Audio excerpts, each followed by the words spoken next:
G'day guys, welcome back to SuperCoach with DR and welcome to the Round 9 review. Hope you had a smashing round yourself this week.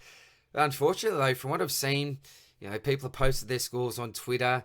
I've got a few DMs already. Unfortunately, the chances of having a good week this week were pretty slim because the carnage that we faced was not fun, was it? Those people that brought in Callum Mills, super unlucky. It wasn't a bad trade. It was an unlucky trade. We had some premium subbed off at three-quarter time. What on earth is going on with Jack Steele? Rory Laird. We had players like LDU been really underperforming. Finally post a decent score. Then pings a hammy out for 4 weeks. It was a week that wasn't fun for most of us, put it that way. And just many premiums just across all lines. Under-delivering. It was really tough. But let's jump back on the horse. It is a new round. It's a new week. And we need to stay positive. Before we get into the side, just wanted to wish all the mums out there a very happy Mother's Day. I love my mum to absolute death. One of the most special people in my world. Look, the only thing is, she was a mad Fitzroy supporter, so all her side of the family. Dad was a Hawthorn supporter. And which side did I get dragged to? Obviously the Fitzroy side. And it's fair to say that Hawthorn, they've had a bit more success than the old Fitzroy supporter, but would not give it back for anything. I love being a Roy boy, and obviously being a Brisbane Lions supporter, we had that lovely three-peat, and hopefully this year may be able to get our hands on the cup as well. But love you, mum, love you to death. For the mums out there as well, SuperCoach Mama won the whole thing, if you don't mind, in 2021. I know Ange, what's your Twitter handle? SuperCoach Fangirl, is it Ange? I think that might be it, but I know you watch every week, so happy Mother's Day to you as well, Ange. And I don't know if there's any other mums out there that are watching the channel, but if you are, please leave a comment down below, and hope you had an awesome day as well. But let's get into the side. So 2209 doesn't seem like a fantastic score at first glance. Last week we got a 2300 plus, but this week it's actually a top 10% score. I think last week was around the top 13 to 14% score, so a lower score, but went higher in the ranks. That just goes to show that lots of other coaches did have a bit of a tough week. So all in all, that score is pretty stomachable. I can live with that. 2209 did go up almost 2,500 spots in the ranks. So 13,770 is my highest rank for this year. What are my goals? Well, hopefully get inside the top 10k, and then we'll try to get as close as we can to 5. I don't think I'm ambitious enough to go past that with where I'm at the moment, but I suppose with a couple of boosts up my sleeve, I think I've planned pretty well for the buys. I could give myself a shot if I make a bit of a move in the next, say, 6 weeks. But look, as I said, the season rank, I'm not happy with it, but I'm in the best position I've been for the year. So, yeah, it is what it is, and we'll keep moving forward. But, look, that's it for the intro. We'll obviously take you through the side. I'm writing reports at the moment as well, so I'm going to make this one pretty quick. I've probably banged on too much in the intro already, but, yeah, I will go through the plays. I'll go through some potential trades as well. I'll let you know what trades I ended up making last week. It worked out okay, I think. A lot of method behind the madness, but you may agree, you may disagree. I'll let you know when we get into the side. So look, I think that's it for the intro, guys. As I said, happy Mother's Day to all the mums. Let's see how the team's actually looking.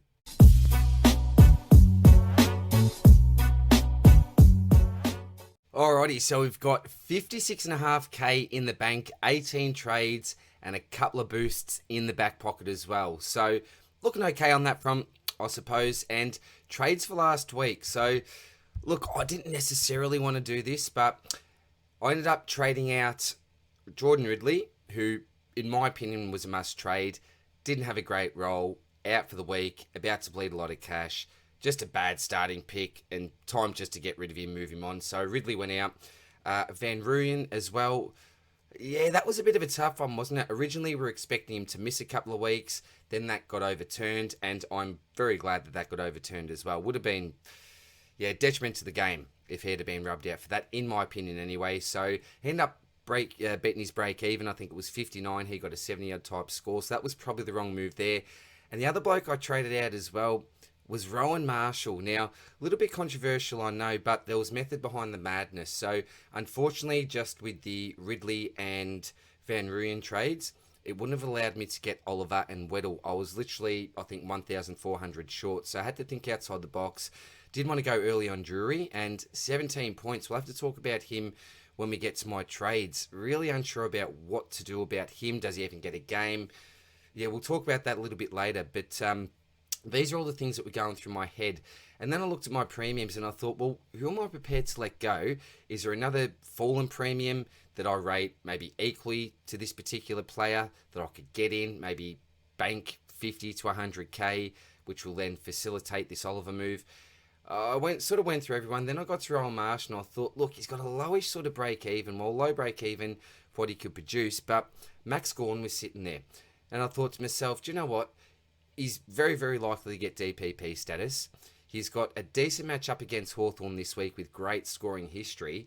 And he's coming up against Port the week after. And we've seen what basically every ruckman has done to Port. Who had them? Was it North? North and Port? Goldie? I'm not too sure. I can't remember. I'll have to look into that. But I'd be shocked if whichever ruckman played Port didn't score pretty well. Whoever that was, I can't even remember off the top of my head. I watched a bit of footy this week, but there were some overlapping games. Obviously Mother's Day, so it was a pretty tough week to watch football, wasn't it?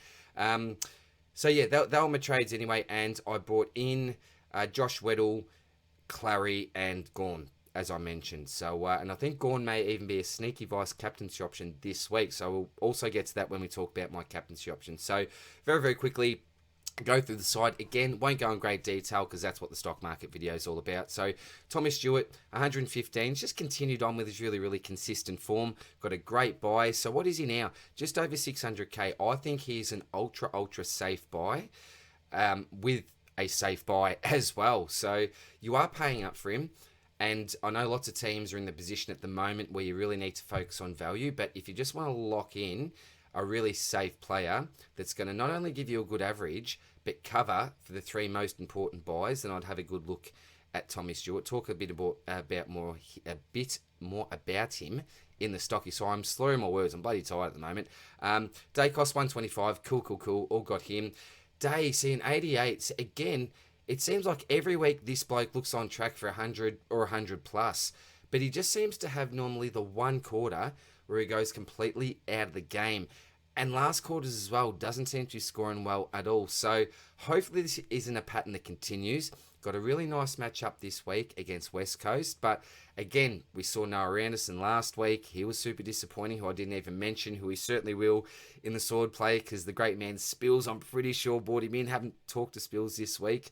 So we'll see what he ended up doing there. So there's never a guarantee for a good score against a particular opposition. But if it's going to be any week, hopefully it's this week for all day. Am I still glad I traded him in? Yeah, because I love watching him play. I think he's a fantastic player. We just need a four-quarter performance from the man. A quarter performance would be nice. Sheasel, didn't watch this game, so 68. Again, not sure what happened there, but look, is he in my trade plans? Absolutely not at the moment. Maybe that last buy could look to flip if you're in that position, but I don't think many teams will be. Conor McKenna, this is super disappointing. So I was sure that with Daniel Rich out, this bloke would start to flourish. He's not even playing him from kick-ins. You know, it's such a frustrating watch. What am I going to do with him?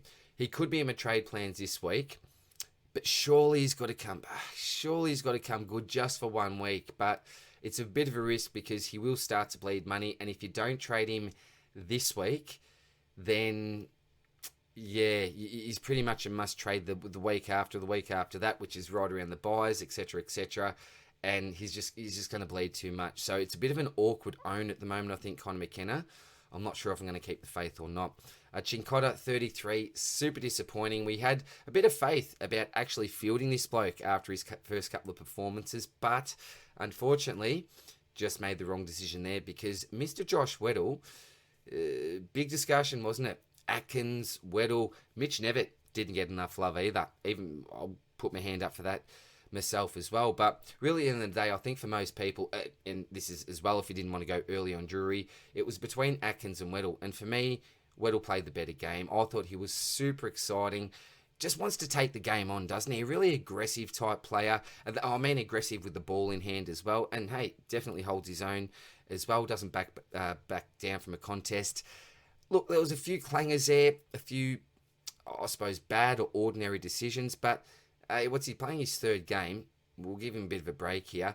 I think that he is really working his way into their best 22. Also kicked a really nice goal as well. I think it was a really big, was it second or third quarter? Might have been third quarter, I'm not too sure, but it was either the second or third. He really caught my attention. I thought, you know what? This bloke is a player. So I think his job security is firming, but at the same time, there's a lot of competition for defensive spots down back. But my three Hawthorn boys this week, I think all put in really solid performances. Constable, I think we pretty much give up on him now. He's going to be a loop for us. It's just handy he's got that DPP status. Without that DPP status, he would be absolutely useless, wouldn't he? Just, an absolute nothing pick for us. Into the midfield, so Bont and Oliver. Geez, it was good to finally be able to watch a Melbourne game with a smile on my face. I haven't been able to enjoy a Melbourne game, not owning, Track or Oliver or Max Gawn, Chandler. It's just been an absolute killer for me watching them week upon week, but finally I was able to enjoy a game. Look, he didn't play out of his skin, but a 119, that's great. That's great. We've seen so many underperforming Premos, particularly this round, but this season overall, so I'll take that. I'm pretty happy from Clary. I did get a little bit greedy though, as you can see. I think I was a little bit burnt last week. Remember, I thought that I had the captaincy on Bont, but I actually had on Madden with my VC Taranto. So I thought, damn it, you know what, this week, looking at Bont's average, he's got way more games above 119, 120. So I'm going to go with him, get a little bit greedy. In the end, what did I lose? 7 points. So bit of a slap on the wrist, but it didn't affect me too much at the end of the day. Rory Laird, I'll tell you what, and Jack Steele, you wouldn't believe it. So Mother's Day, obviously, spent the day at Mum's place with my brother and his wife and little girl and all the rest. And I caught the last quarter. So I was obviously on the AFL app sneaking a few looks and stats, whatever. Didn't actually want to look at the SuperCoach scores. Did have a look, every now and then. And then I finally got to watch it. KO on the way home. What the hell happens? Both these blokes get subbed. I just could not believe it. I was spewing, to say the least. Spewing. Jack Steele's been a poor trade in. I took a punt, but I should have listened to Chizo.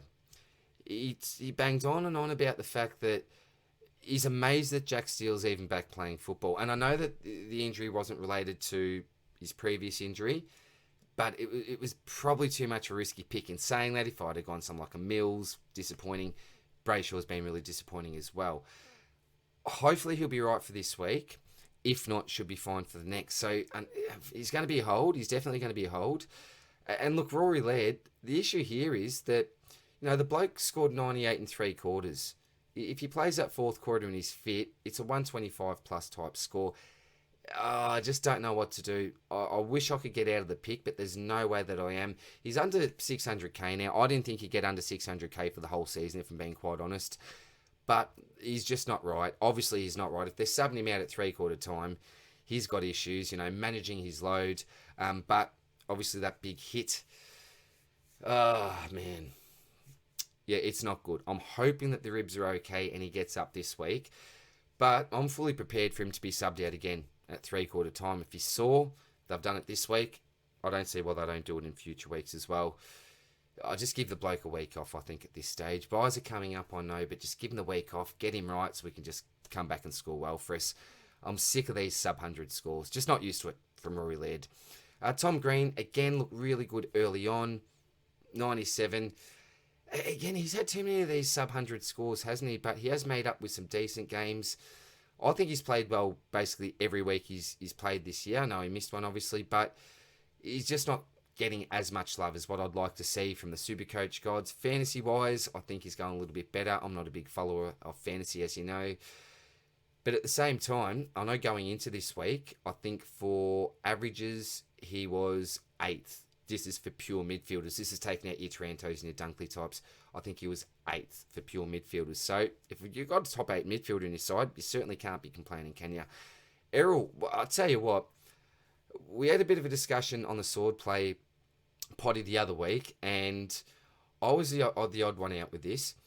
Lots of people were saying that it's extreme, and I agree with this, that it is dangerous bringing in someone like an Errol when you got the Max Gawns, and we're talking about future DPP, the Sam Walshes of the world. But for me, he just presented so much value. We've seen his potential. And now with Callum Mills out, none of us knew that this was going to happen. We don't have a crystal ball. But now with Callum Mills out, I think he spends a lot more time in the middle. So this is a fantastic pick. And you're in a really awkward spot at the moment, aren't you? Because he's in single-digit break-evens, and he's costing you basically 560k. You needed to jump on last week. Is it too late now? It's up to you. It's completely up to you now, because I did recommend to take a good look at him last week. You've sort of waited that week. He's got that huge score again, and none of us expected this, I don't think, but he did deliver. Yeah, the choice is yours now, but as an owner, I'm absolutely stoked with having Errol. Still talked about him, just super disappointing, and super disappointing as well. My buy plans just keep constantly changing. And this is why the best plans that you can have in place just always seem to go to crap at the end of the day. So originally I was really keen on holding Setterfield up until his buy. Hopper certainly up until his buy, because he could cover for all of them, and then you flip him just before the last one. Unfortunately, he's turned into a must-trade-out option. I don't know how long he's going to be out. I think it's around a minimum of 3 weeks. So he's gone from, last week being a really important cog in my side, particularly for the buy period, to being someone that's got to go out straight away. So that's super, super disappointing. And obviously copping the 43, that's not good either. At least with an LDU, you got a nice 120. But with Hopper, it's sort of half a game there. It is what it is, still very, very highly owned, but that percentage drop-off this week is going to be huge, and for good reason. I'd highly recommend trading him out. Will Ashcroft, look, and so in saying that as well, if you can loop some sort of rookie that you got there, they get a really decent score, then maybe leave it a week. It's up to you. That way you can get another look at your Brayshaw types, even your Steele, if he gets up for the week, just as an example. Ashcroft, again, bounced back. In the stocky, he was a firm hold for me. I said it was up to you, but you got to back his Gabba average. He loves playing at the Gabba, and again, very close to 100 plus score. I think 3 out of his top 4 scores for the year have all been at the Gabba. So absolutely stoked even to have him in my side. Now, he does have a fair break even this week, but he is playing Gold Coast. He is at the Gabba again for the second week in a row. So I'm backing him, if he doesn't get there, to get pretty damn close. And then the week after, that low score will be right out of his system, and he'll start to make a little bit of cash again just before his buy. So for me, he's an absolute hold until his buy. If you want to trade him this week, you can, but be prepared for another 90 to 100 plus score. Now that I've said that, he's going to drop an absolute stinker. You just watch. The Pepsi Max King, so really, really great game from him. His best score of the season. So was playing down back a lot more. And remember, he's a natural defender. We drafted him as a backman, that tough as nails, attacking type defender. That's what we drafted him as. Now, who knows what we were thinking about for the future. I'm sure the Brisbane Lions recruiting staff would have known that and had great plans for him. But for me, he's played well on the wing, but I think he's more of a natural back. That's his most preferred position. But there's so many blokes that we've got down back there at the moment, particularly with McKenna even coming in this year, that they just look for another position. There was a wing spot available. There you go, Moddy. Pepsi Max King. We just want you in the side, son. Love what he brings to the side, this man. So really great to see that. And again, his break even, I think, is around the mid-30s. So a certain hold for me, hoping for another good score this week. And maybe, again, flip with his buy. It's always tough when you flip around the buy, isn't it? Because whoever you're trading to is going to be missing in the next 3 weeks. You may even want to just hold on to him and he can cover throughout the buys. It just depends how quickly you want to upgrade. And he's a type of player who we pretty much need to move on, don't we? If you don't have your McKenna types and some of these other guys that are more ready than him. So, again, team dependent if you want to get rid of Moddy or not. But I just love the man. I'll probably just keep him for the whole year. I love him that much. Johnson, I don't reckon he comes into the side this week. Freo obviously had a pretty good win. Blokes like Erasmus played well during this game. So I think it's going to be tough for him to walk straight into the side. I don't know if they copped any injuries off the top of my head. If they did, that's probably a good sign for him. Maybe he's got a chance. But I think he probably comes back through the waffle. And believe me, I hope that I'm wrong. I really hope that I'm wrong. Because he's got more money to make. Just needs to get on the park. And remember, his last game, it was actually a career high disposal. So he was coming off probably his best game of his career as well. Rouston is an absolute dead rookie. Don't want a bar of him. Gawn, talked a little bit about, but look, at quarter time, this was looking like the best move ever. He was on 40 points. I think a lot of those points came from a goal where he just grabbed it out with a stoppage, kicked it through. So, yeah, look, 94 at the end of the day is okay. That's all good. But seeing Rowan get a 130, I suppose rubs a bit of salt into the wound, but I did save 70k, got Oliver in. I'm going to use probably every cent of the money that I saved from that trade last week for this week's trade. I don't know if I'm going to go through with it, but I'll talk to you about that in a little bit. And come on down, Shrek. Now, after last week, I gave him a mulligan. I said he's been playing that well, I'm going to forgive the man, and I reckon he's going to bounce back. And bounce back did he. 151, clearly the most dominant player on the ground, and he was doing absolutely everything. If you watch the game, how is that one? I don't even know how you describe it. I'll have to look at my notes for the stock market video, but he sort of grabbed it with one hand. It looked really awkward, then slammed on the boot, sent it home. It was just beautiful. It was a beautiful piece of play, and the big man just dominated from start to finish. The only thing that really killed him in the first quarter is that he had 8 hit-outs that were sharked by the opposition. So just didn't have that synergy with the rest of his midfield, but he certainly fixed that during the next 3 quarters. So if it wasn't probably for those sharked hit-outs, if a few of those go to his own teammates, then we're looking at a 180 plus. And we know that he's got the ceiling in him. We know that this has always been a big attraction to the Shrek pick, the fact that he can go really, really big. So a 151, when English gives a pretty substandard score, a very substandard score for his output so far this year, to tell you what, it puts such a smile on my face, and it gives me such a huge advantage over the competition. I reckon Darcy's owned by maybe 9 to 12% of the comp, whereas English is a lot higher than that. Gawn as well, I think, is under 5%. So this ruck line that I've got at the moment is pretty uncommon, and that's going to give me my point of difference. I think it's going to work out well. However, I fully expect Gawn to get DPP status, and when that's the case, I think people are going to jump on. But he plays Port this week. I'm licking my lips at that prospect. I'm hoping that he's going to get out of reach for some people. I'm hoping he's going to have a massive 2 weeks and then give people a huge decision. Is it worth paying up this much now? Fingers crossed, Maxi. Go big, son. Into the forward line. This is going way longer than what I thought. Way longer. I've got to get back to these reports, right? Timmy Taranto, Dunkley, we've all got them. Okay type scores. 90 from Timmy's a little bit disappointing, but we can forgive him after the huge 5 weeks that he's had. The huge year, pretty much, that he's had. Dunks as well. Certainly couldn't repeat his heroics from last week, but 100 plus. All good from you, mate. Jack Zeeble, I'll tell you what, maybe my favourite, it's got to be the Pepsi Max King, but maybe the second favourite player in my side, sorry, even Josh Dunkley, talking purely Supercoach here, is Jack Zeeble. You know, the price I picked him up for, what was that, just before the start of round 3, before the price rises. The average that he's delivered me, that massive ceiling score the week before, when we were worried that he wasn't even going to get up, coming up from injury. The respect that I've got for this man is just through the roof. He's given me a 111.7 average. Actually, probably less than that because I didn't have him for the first couple of weeks. But, oh, what a man. What a man he is. At his age, you just love that seagulling, don't you? You just love that seagulling. So, 114. Thank you very much, Jack. Oh, I just love having him on my side. Terrific pick. Rosie, 105. Look, Butters is showing him up at the moment, but he's such a common pick. It really doesn't matter too much if he goes an 80 or if he goes a 125 because we've all pretty much got Rosie, or most of the teams that I see from week to week anyway. Cogs had a pretty good start to the game.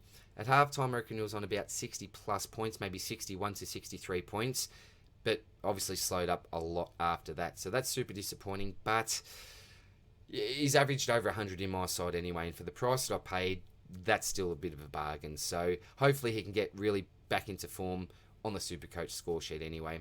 Roberts was my loop this week. Radically, the Rat, I tell you what, another bloke that I adore having in my side.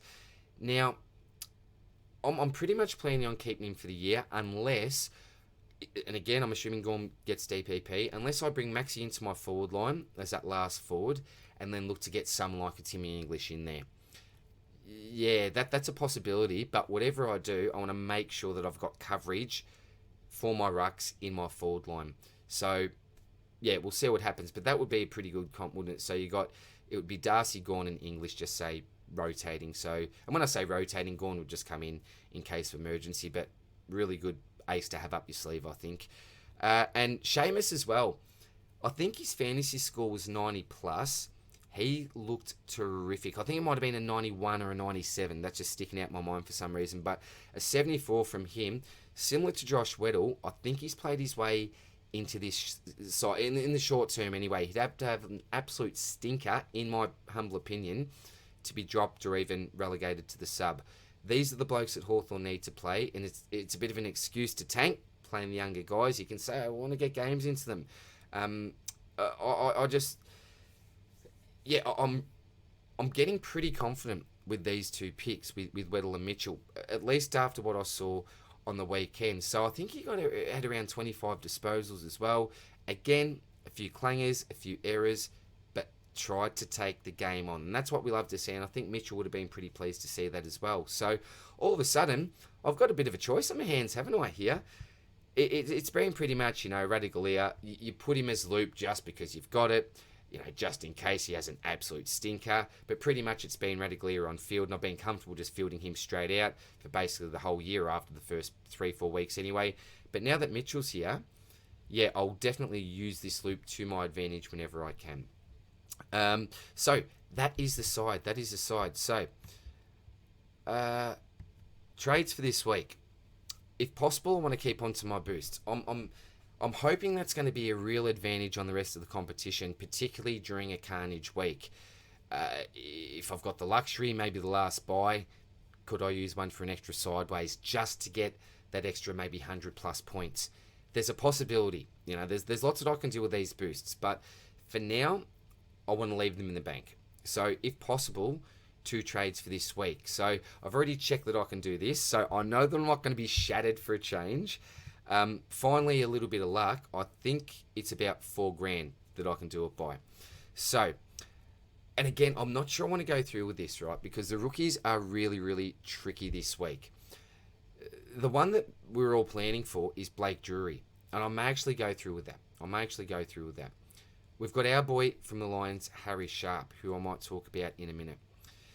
We've got Tom Berry, another one of my ex-Lions boys, one of my favourite players in the comp. Don't know if I told you the story. I've got to get the badge right. But saw him on a family day. Said, can you sign the badge? No worries, mate. Signed it right across his face. Bloody idiot. But, it made me laugh. I still laugh. Still got the badge to this day. And I'll still wear it to Brisbane games as well. Love Tommy Berry. But as a Supercoach pick, probably not. You got your Humphrey types. How's he going to go against Brisbane this week? We look at his previous scores. He's come on as a sub. Now, I don't think he's going to be the sub in the next few weeks at least anyway. I think he's really played his way into their starting 22. But who knows, with the role that he's playing, if he plays more of that forward role, they've got a bit of a tough fixture coming up. Yeah, I'm not wrapped, and we're paying over 200k. So, this is one of the options, right? Now, coming up to the buys, I think it's super, super important, if you can, where you can, to try to hold on to those rookies that you know are going to play. I've got some dead rookies here. The issue is that they simply haven't made enough coins. So who are the dead rookies that I'm talking about? We've got Matty Roberts here. He's at 148, close to 150. What are you making with a 123k type rookie? 30k, around that 50k mark if you're going to Drury type. You're making bugger all, aren't you? Rouston, 175k. Again, he's made stuff all. And I think he came at 130, 140 something to start off the season. So really, in reality, he's made next to nothing, right? Pretty much dead, in my opinion, unless they get a spate of rookies. You got your Constable here. He's not going to do anything, is he? He's dead as a doornail. And then obviously you've got the Luke Madden, who we fully expected starting as that loophole type player, that he wouldn't be getting games. We knew that from the start, right? But the issue with dead rookies, obviously, is that you get no cash gem. Coming into the buys as well, you got enough players missing without having all these blokes that are going to be sitting on your bench that will be giving you absolute donuts. So, what I can do this week, and if you looked at the stock market, if you watched the stock market last week, you'll know exactly who my round 10 trade target was, and I'm sticking fat to that at this stage. Now, we didn't have a fantastic week, but I'm going to look to bring him in. And I tell you what I can actually do. This involves bringing in Drury. Now, I don't necessarily want to do it, but another thing that I'm keeping in mind if I do make this trade is that I'm looking to trade a dead rookie for him anyway. Now, we have to play this week. I'm not going to trade him if he doesn't get up this week. If he's selected this week, however, I'm likely to go through with this move. He's made bugger all, as I said, but I'm sick of just having him on my bench, right?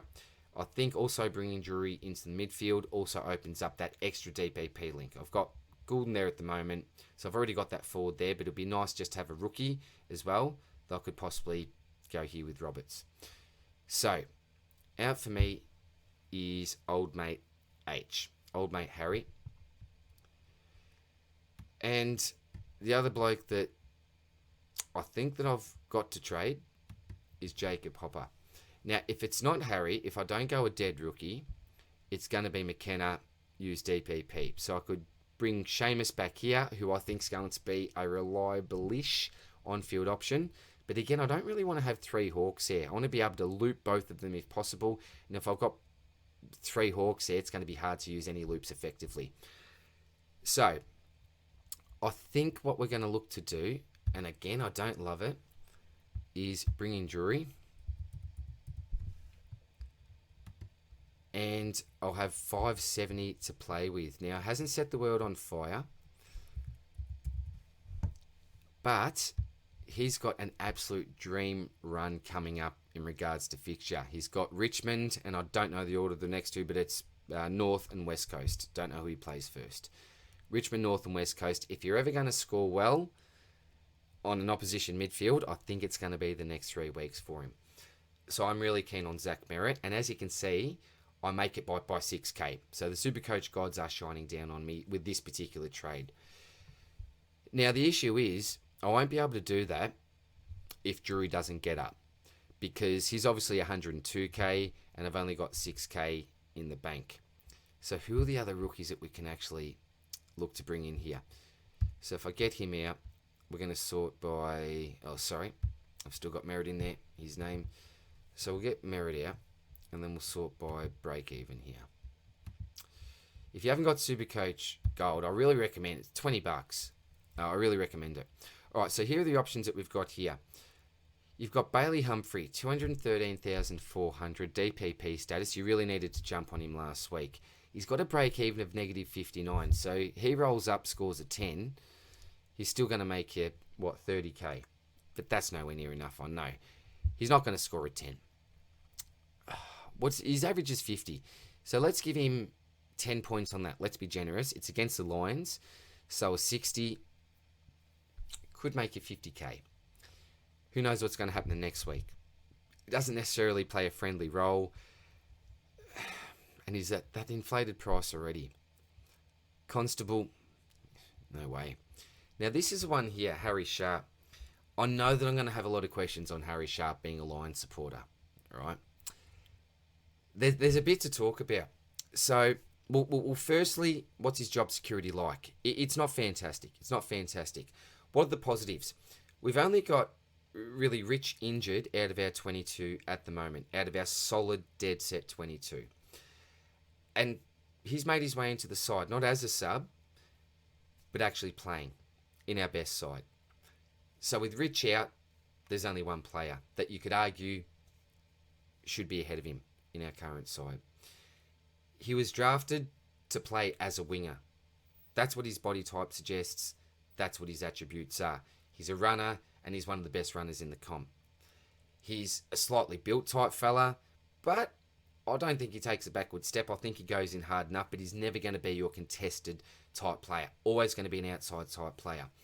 Now, at the moment, Rich is obviously out of the side, so I think Moddy, Darcy Wilmot, this is Pepsi Max King, is spending a little bit of extra time down back. As I mentioned before, natural backman, probably the reason for his best score of the year, spending a little bit of extra time down back. Haven't looked at the heat maps. This is just from what I observed anyway, myself, during the game. So the issue with that is that Wilmot is absolutely best 22. He's not going to lose his spot to someone like a Harry Sharp. Even though Harry Sharp may be a more specialised wingman, they want Wilmot in the side, and the wing was that vacant position, and that's where he's been training up and playing most of his footy this year. So I'm very worried that when Rich comes into the side, that Wilmot will probably go back to that wing role, and he has been playing a bit of that wing role, but as I said, switching down back, probably playing a little bit more down back, certainly more than usual anyway. So that's a bit of a concern for me. You've got someone like a Kalachi who has, I suppose, similar attributes in some ways to someone like a Sharp, who was close to BOG on the weekend in our reserves. You've got Deb Robinson that is absolutely breathing down his neck for that wing spot as well. He had a really solid game. Even someone like a Jackson Pryor, who I think is a fairly solid player, he had a decent game in the twos as well. Very, very a lot of healthy competition at the lines for spots at the moment. So if Harry has a poor game, I see him as sub or out of our side playing in the VFL again. The other concern I have with him is the fact that he's got good attributes to be a sub. As I said, he's that runner.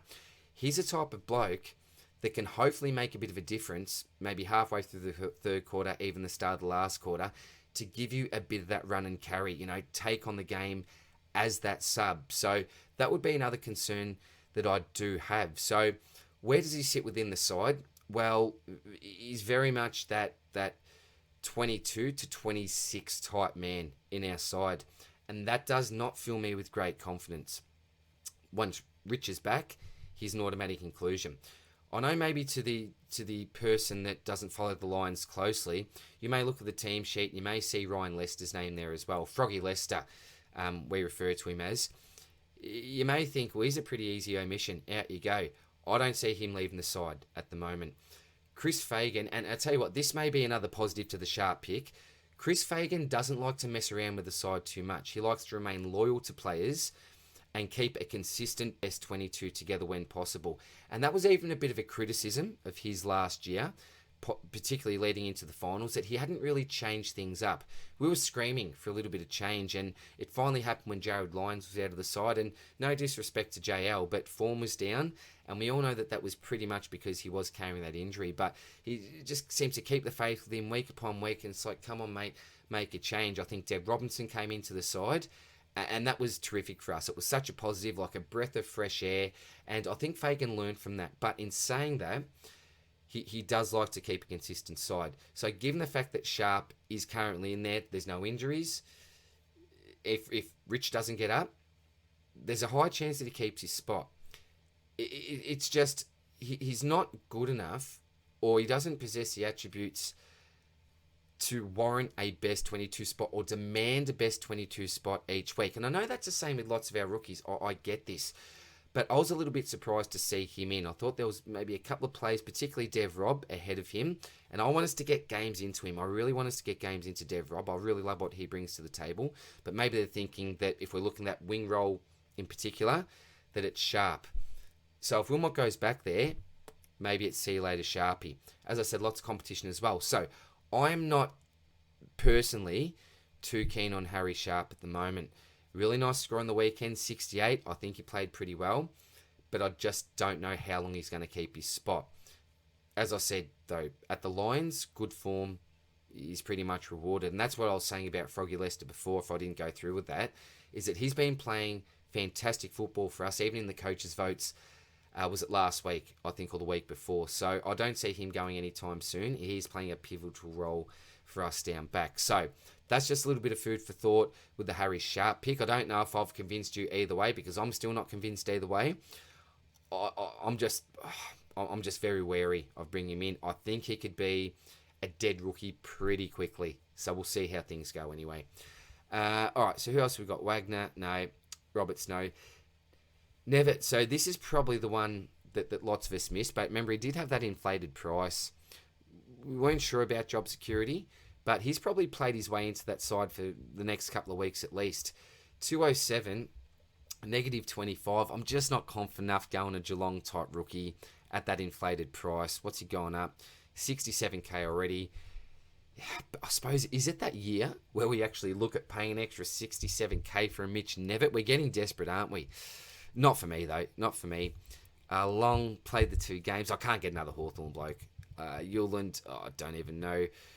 So Drury, 17 points. He's not going to make money. But what we need to hope, right, is the fact that they had so many injuries that they don't want to make 25 changes to the side. So Clarko might go, do you know what, young son, you had a poor game. But we're going to back you in. No, there's a little bit of luck here for you, mate, because look, if we had no injuries, there's a couple of other guys that deserve your spot. But given the fact that we do have some injuries, we're going to give you another chance to prove to me that you need to be in this best 22. That could be the case, and I'm hoping that is. That's what we've got to hold hope on for. But at the same time, you got no excuse for, well, you can't be surprised if he actually does get dropped. So I'm hoping. If you went early though, you'd be a little bit nervous, wouldn't you? Erasmus, scored well, but I think he got subbed out. He's just not realistic at that price. Jinby, that was really good. Coming back for owners. Chesser at 132. What's he going to give you, 20s? Is it even worth it? Do you know what, with Chesser, if he was to come out and maybe score a 50, just show me that you can do something. I may even get him in at a bit of an inflated price. If we're that desperate, I may look to do something like that. I just couldn't trust bringing in a Campbell Chesser. 132,000 for what potentially dead set like a 20 type score. I don't know. I really don't know. Look, see, this is how well Errol's going. He's with the Erasmus type, Sam Simpson types, Corey Wagner types. Unbelievable. But look, you can't go any of these guys. Look, you're not paying, up for Atkins. I wasn't prepared to do that last week. Angam and not going 170. And then look at these blokes that you're getting here. It's just not worth it. You could maybe look to go like a Gorn type move. I don't know, like if you were absolutely crazy enough, if you've lost faith in Rory Laird and just think that he's going to deliver, 95 to 100 scores most weeks, you could be bold enough. And there's no way that I'll do this personally, but I'm just trying to think out loud for those risk takers.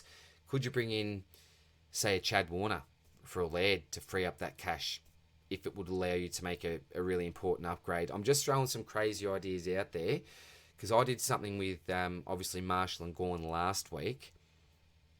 Yeah, up to you. I won't throw any more crazy ideas out there. Just make sure you watch the stocky, and I'll hopefully have a few pods for you. So, look, we're just going to go back up, I think, and bring Drury in for now. But the issue is, if it's not Drury, I really... It might have to be Sharp if he gets named, and I think he probably will get named again this week. I'm so worried it's just going to be for another week, though. And he'll be the sub, and it'll kill his cash gem and on-field scoring ability. Who knows, though, what injuries we could cop. Hopefully none. Yeah, that's going to be the issue. Who to go if... we might have to get really creative. We'll have to wait and see. All right, so I'm going to complete those trades. Here we go, and we'll look at what I'm going to do for the captain and the vice-captain this week. All right. And I'll quickly show that if you can be bothered anyway, I'll do it while I'm here. I'll show you my buy structure in a minute as well. But if you look at captain and vice-captain... sorry. All right, so early games. Melbourne. Oh, this is perfect. This is absolutely perfect. Without hesitation. So I bought in, how's this? I bring in Clary last week. He's got the Friday night game, and I'm not going to VC him. He doesn't got, geez, I tell you, I'm speaking like a Darrow now, aren't I? He doesn't even, who doesn't, have great scoring history against, well, when you look at his last year's score, that was that score that then allowed many people actually jump on the great man. I'm not sure if I was in that position or if I started him last year. It was a whole year ago. I can't even remember that. But yeah, so that may be a slight concern. But again, last week there was talk that maybe Nash would tag him. They looked to put a bit of opposition pressure on him, but he still got to almost a 120. So I'm not too concerned, to be quite honest. But the thing is, with now round 10, can I go back to round 9? No, I can't. It was no, they played North. So Goldie, I reckon from memory he got a really good score. I reckon if you track back, you can do this yourself, and look back at Port's ruck opponents, how well they've scored, particularly in the last, say, 6 weeks. It's pretty crazy. It's pretty phenomenal. We all know the Bailey Williams story. We saw what Rowan did. We had the vice-captain on him, yada, yada, yada. So I think this week, even though Gorn hasn't been spending a heap of time in the ruck, I think when he does, and even spending time up forward, he will do enough to get a potential monster. He could even get their second ruck, the way things are going. So he will eat that up. He will dominate. And so I'm going him as my VC this week. And I pretty much don't even need to look where he is, what's he doing. Playing Adelaide, that's cool. It's already on him. So the Bond is going to be my captain. There's, Tom Stewart against Freo. Not too sure there. Dacos, I've lost a little bit of faith in. With a tag game, you could be getting a bit of a dud score there. None of these blokes. Oliver would be the other one you'd look at. Laird, I've completely lost faith with my captaincy at the moment. Green just doesn't seem to be giving those ceiling type scores. Look, Merritt. Merritt could be a bit of an option, particularly the 2 weeks after this. So I'll seriously consider that. When does he actually play? So I could go back. Yeah, all right. I'm not too sure. We'll talk about that in the next couple of weeks, but you'll definitely be in my loop, I think, at this stage. God, Errol. Oh, they're playing North. You're joking me. This could be... Wow. This is a serious consideration. I'll look into that a little bit more. But, geez, it's going to be hard to go past Gawn against Port. Is it because I've just brought him in? I'm hoping he goes really big. Oh, man. Yeah, I wish he didn't have the match up this week so I could go Errol in his form. Mills is out. But, look, I think I'm going to stick with Gawn and Bond for the moment. All right, so very quickly, I'm going to show you my buys. Now, really, I try to focus mainly on the premiums here that are going to be missing when I'm talking about structure. And I think most people do as well. So, missing from round 12. So, you can see... Good there, apart from McKenna. Who knows if he'll even be in the side. Here's another one I should have toyed out, with my trade outs as well. I should have done that. Sorry, too late anyway. Need to move on. All right, so we got 1, 2, 3, 4. So I can certainly trade in another player from this buy. The issue is, if I'm doing it next week, it's like a week before they're out. It's a little bit dicey, isn't it? I may even wait. May even sit on my hands, but... Yeah, that's a very friendly buy for me at the moment. I'd like to ideally have an extra one there. Remember, I did trade out a Marshall, but I was keen to get an extra one in that buy. I have also got Merritt, though. Yeah, anyway, but 4 missing there, so that's a really easy buy for me. I don't even need to do this one, because see you later, Tommy Stewart and the Rat. We can all cover that one. So here we go. Here we get into it. So we got Dacos, Day, so that's 1, 2, 3, 4... 5, 6. So that's the maximum that I want. I did originally have 4 before 1, 2, these trades here. So I'm up to 6 now. I'm comfortable enough with 6, but I don't really want to go any more there. But that's okay. You can see here, easily field this. I've got Darcy there. That's the other thing with my Ruckman as well. I'll have one every week of the buys available, if not 2. So that's really handy, because that's just an easy donut spot during a buy that can be very hard to cover, impossible to cover at times as well. Again, you don't know what's going to happen with a couple of rookies, but you'll be able to do something, I think, by this stage. So still looking all right there, I think. Cool. And then we get to this buy, which is super tough in our forward lines. So we've got Sheasel, who knows what's going to happen by then, but my plan is obviously to be holding him. Bont, Green, Taranto, Jay-Z, Cogs, and Rosie. So that's 7, is it? 1, 2, 3, 4, 5, 6, 7. That is the absolute max that you can have. And again, it comes back to that boost. Would I be bold enough, silly enough, brave enough to use a boost to do a sideways if I'm that desperate? If I'm looking at just, say, some disaster like 16, then I probably will, to be honest, depending on how my team's going. You don't have a crystal ball. I could have a heap of injuries. Who knows what happens, right? So we'll see what happens. We'll cross that bridge when we get there. So that's how my buys are looking at the moment. Not too bad. But the balance that I'd like is to ideally have another one here. But with Merritt, I'm just so keen on him.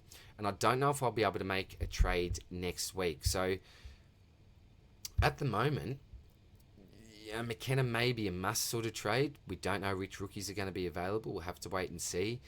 Chincotta, who knows if he's even going to play this week. We're not going to get rid of Weddle, dead. The Pepsi Mexican, yeah, we've got decisions on our hands, but we can keep him.